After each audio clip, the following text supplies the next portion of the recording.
दोस्तों आज हम बात करने वाले हैं एप्पल कंपनी के फाउंडर स्टीव जॉब्स की स्टैनफोर्ड यूनिवर्सिटी में दी गई स्पीच के बारे में। स्टीव जॉब्स अपने आप में एक बहुत बड़ी इंस्पिरेशन है। इस पर्टिकुलर स्पीच में स्टीव जॉब्स ने कुछ ऐसे तथ्य हम सबके सामने रखे जो पूरे तरीके से चौंकाने वाले थे। उन्होंने अपने जीवन की 30 साल की लर्निंग्स केवल उस 20 मिनट की स्पीच में हम सबके सामने खोल कर रख दी, पर क्योंकि वो स्पीच इंग्लिश में है एंड इसीलिए बहुत सारे लोग लैंग्वेज बैरियर की वजह से इतनी शानदार स्पीच से वंचित रह जाते हैं। पर आज के इस वीडियो में मैंने इस बेहतरीन स्पीच को बिल्कुल सरल हिंदी शब्दों में आपके लिए डॉक्यूमेंट किया है, जिसके बारे में खुद संदीप सर भी अपने एक सेमिनार में सजेस्ट कर चुके हैं। उन्होंने स्टीव जॉब्स की स्टैनफोर्ड कमेंसमेंट स्पीच देखी है। स्टीव जॉब्स जो एप्पल के फाउंडर थे। तो आगे आवाज़ तो मेरी होगी पर शब्द महान स्टीव जॉब्स के। तो आइए बिना किसी देरी के शुरुआत करते हैं। धन्यवाद। आज विश्व के सबसे बेहतरीन विश्वविद्यालयों में से एक के दीक्षांत समारोह में आप सभी के साथ होना मेरे लिए सम्मान की बात है। मैं आपको सच बताना चाहता हूँ कि मैं कभी किसी कॉलेज से पास नहीं हुआ और आज पहली बार मैं किसी कॉलेज ग्रेजुएशन समारोह के इतने नज़दीक तक पहुँचा हूँ। आज मैं आप सभी को अपने जीवन की 3 कहानियाँ सुनाना चाहूँगा। ज़्यादा नहीं, बस 3 कहानियाँ। पहली कहानी है डॉट्स कनेक्ट करने के विषय में। रीड कॉलेज में एडमिशन लेने के बाद मैंने 6 महीने बाद ही पढ़ाई छोड़ दी थी, लेकिन उसके 18 महीने बाद तक मैं वहाँ किसी तरह आता जाता रहता। तो सवाल यहाँ पर यह आता है कि मैंने कॉलेज क्यों छोड़ा। इसकी शुरुआत होती है मेरे जन्म से पहले। मुझे जन्म देने वाली माता एक यंग अविवाहित ग्रेजुएट स्टूडेंट थी और वो चाहती थी कि मुझे कोई गोद ले ले, लेकिन इसी के साथ वो ये भी चाहती थी कि जो भी मुझे गोद ले वो कॉलेज ग्रेजुएट जरूर हो। इस प्रकार से पहले से ही सब कुछ सेट था। मैं एक वकील और उसकी पत्नी द्वारा अडॉप्ट किए जाने वाला था और जैसे ही मैं इस दुनिया में आया उन्होंने लास्ट मिनट पर अपना मन बदल लिया और कहा कि हमें तो एक लड़की चाहिए थी।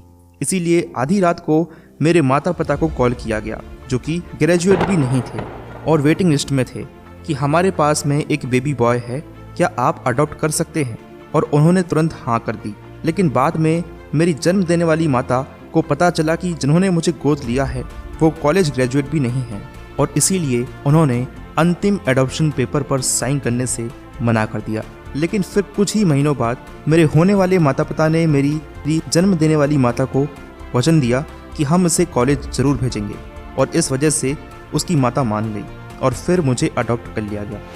और फिर 17 साल के बाद मैं कॉलेज गया, पर मैंने ऐसा कॉलेज चुन लिया जो स्टैनफोर्ड जैसा ही एक महंगा कॉलेज था और मेरे वर्किंग क्लास पेरेंट्स की सारी सेविंग्स मेरे कॉलेज में ही खर्च होने लगी।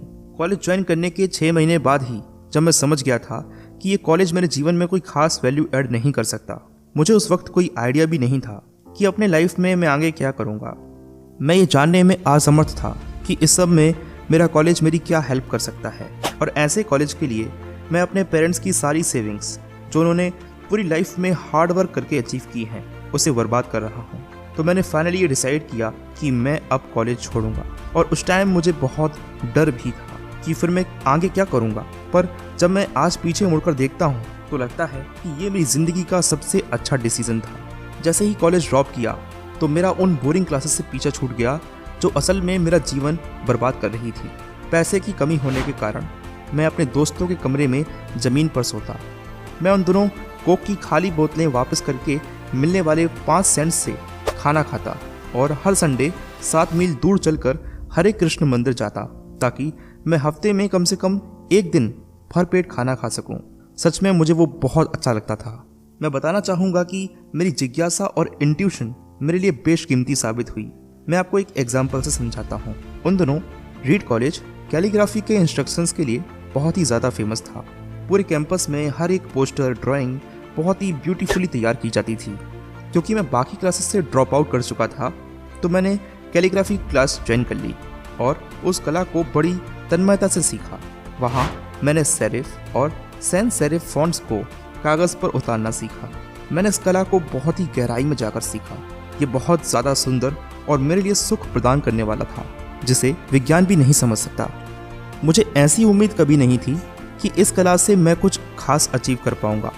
10 साल बाद जब फाइनली हम एक मैकिन्टोश कंप्यूटर बनाने में सफल हो पाए तो मैंने उसी कला को मैक में उतारना चाहा और मैकिन्टोश वर्ल्ड का वो पहला कंप्यूटर बन सका जिसमें ब्यूटीफुल कैलीग्राफी शामिल थी।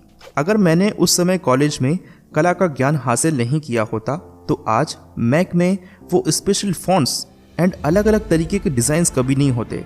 और विंडोज़ ने क्योंकि मैक को ही कॉपी किया है तो सही मायने में दुनिया के किसी भी कंप्यूटर में ये कला नहीं होती। अगर मैं ड्रॉप आउट ना करता तो मैं कभी कैलीग्राफी क्लास ज्वाइन नहीं करता, ना ही मैक को और इस दुनिया को इतनी बढ़िया चीज़ मिल पाती। ऑफ कोर्स इस कला का महत्व तब समझ पाना जब मैं कॉलेज में था मेरे लिए इम्पॉसिबल होता, पर जब आज जीवन के उस समय को मैं याद करता हूँ तो मैं समझता हूँ कि कोई भी मेहनत बेकार नहीं जाती। आज नहीं तो कल उसका आपके जीवन में एक विशेष प्रभाव पड़ता है, वो काम में आती ही आती है। इसीलिए स्टीव जॉब्स कहते हैं आप कभी डॉट्स को आगे आगे कनेक्ट नहीं कर सकते हैं, आप डॉट्स को टाइम में पीछे जाकर ही कनेक्ट होता हुआ देख सकते हैं। इसलिए अभी आप जो भी कर रहे हैं उसे पूरी पॉजिटिविटी के साथ, पूरी लगन के साथ, इत्मीनान से करते रहिए। दोस्तों, मैं अपने वीडियोस पर बहुत शिद्दत से काम करता हूं और बहुत देर मेहनत करने के बाद ही ऐसे वीडियोस बना पाता हूं। अगर आपको ये वीडियो पसंद आ रहा है तो उसे लाइक ज़रूर करिए। ऐसे ही और वीडियोस देखने के लिए आप हमें सब्सक्राइब करके हमारा मनोबल और भी ज़्यादा बढ़ा सकते हैं। आगे स्टीव जॉब्स कहते हैं कि मेरी कहानी लव एंड लॉस के विषय में है। मैं बहुत ही सौभाग्यशाली था कि जिससे मैं प्यार करता था वो मुझे बहुत ही जल्द मिल गया। वॉस और मैंने अपने पिता के गैराज से एप्पल की शुरुआत की थी जब मैं 20 साल का था। 10 सालों में हमने बहुत मेहनत की और हमारी कंपनी 2 लोगों से बढ़कर $2 बिलियन और 4000 लोगों की कंपनी हो गई। हमने भी 1 साल पहले ही मैकिन्टोश रिलीज़ किया और मैं 30 साल का हो गया था और कंपनी ने मुझे निकाल दिया। अब आप लोग सोच रहे होंगे कि अपनी ही बनाई कंपनी से कैसे निकाल दिया। तो जैसे जैसे एप्पल ग्रो करने लगी हमने एक बुद्धिमान व्यक्ति को हायर किया जिससे मैंने सोचा कि वो मेरे साथ मिलकर कंपनी को आगे बढ़ाएगा। पहले 1 साल तो सब कुछ ठीक चलता रहा, फिर उसके बाद कंपनी के फ्यूचर विजन को लेकर हम दोनों के बीच विवाद होना शुरू हो गया। बात बोर्ड डायरेक्टर तक पहुंच गई और उन लोगों ने उसका साथ दिया और इस तरीके से 30 साल की उम्र में मुझे अपनी ही कंपनी से निकाल दिया गया। जो मेरी पूरी अडल्ट लाइफ का फोकस था वह अब खत्म हो चुका था और ये पूरे तरीके से मुझे बर्बाद करने वाला था। और कुछ महीने तक मुझे कुछ खास समझ नहीं आया कि मैं क्या करूं।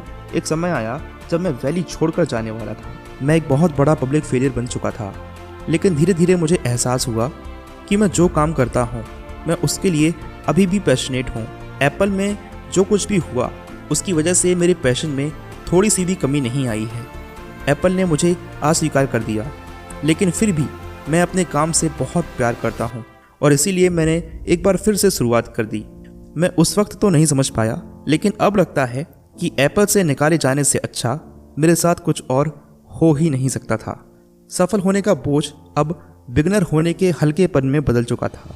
मैं एक बार फिर से स्वयं को बहुत ही हल्का महसूस कर रहा था और इसी आज़ादी की वजह से मैं अपने जीवन के सबसे क्रिएटिव पीरियड में चला गया।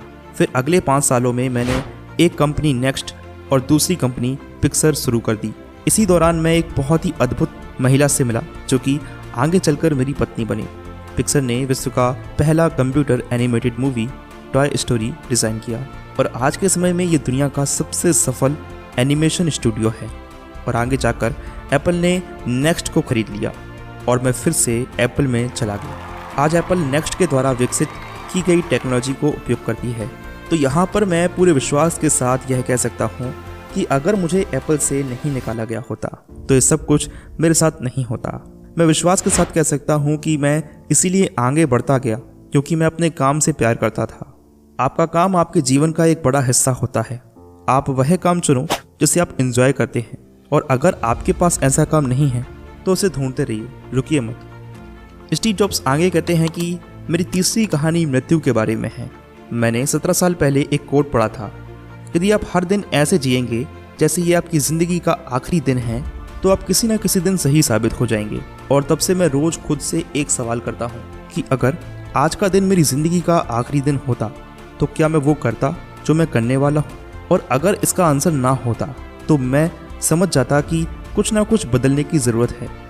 स्टीव जॉब्स आगे कहते हैं कि करीब 1 साल पहले ही मुझे पता चल गया था कि मुझे कैंसर है। सुबह 7:30 बजे जब मेरा स्कैन हुआ तो मुझे पता चला कि मेरे पैंक्रियाज में कैंसर है।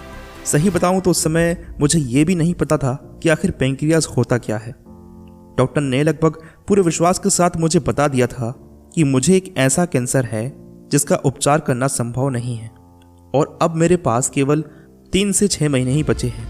डॉक्टर ने मुझे सलाह दी कि मैं घर जाऊं और सभी चीज़ें व्यवस्थित कर लूं। यानी डॉक्टर की भाषा में मतलब था कि आप मरने की तैयारी कर लीजिए क्योंकि आपका अंतिम समय अब आ चुका है। मैंने इस डायग्नोसिस के साथ पूरा दिन बिता दिया और शाम को मेरी बायोप्सी हुई, जहां पर मेरे गले के रास्ते से पेट तक एक एंडोस्कोप डाला गया और ट्यूमर के कुछ सेल्स को निकाल लिया गया।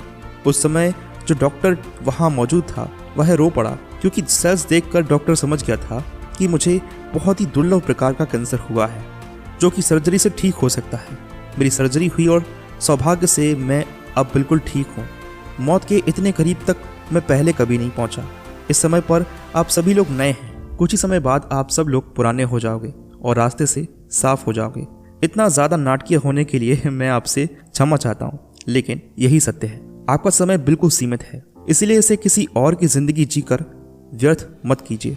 बेकार की सोच में मत फंसिए। अपने जीवन को दूसरों के हिसाब से मत चलाइए। औरों के विचार के शोर में अपने अंदर की आवाज़ को मत दबाइए।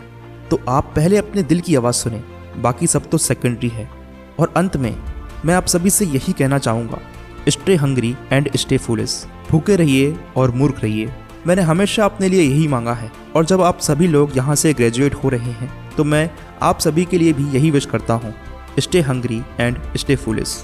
भूखे रहिए और मूर्ख रहिए। भूखे यानी कि कुछ करने की भूख आपके अंदर होनी ही चाहिए, और मूर्ख रहो क्योंकि मूर्ख रहकर ही आप कुछ सीख पाओगे। अगर आपको ये लगता है कि आप सब कुछ पहले से ही जानते हैं तो आप कुछ भी नया नहीं सीख पाएंगे। तो इसीलिए भूखे रहिए और मूर्ख रहिए।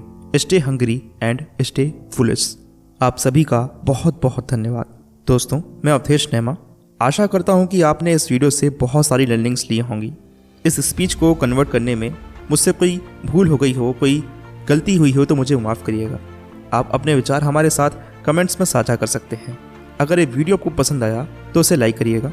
ऐसे ही और वीडियोस देखने के लिए आप इस चैनल को सब्सक्राइब करके हमारा मनोबल और भी ज़्यादा बढ़ा सकते हैं। वीडियो में यहाँ तक बने रहने के लिए आप सभी का बहुत बहुत धन्यवाद।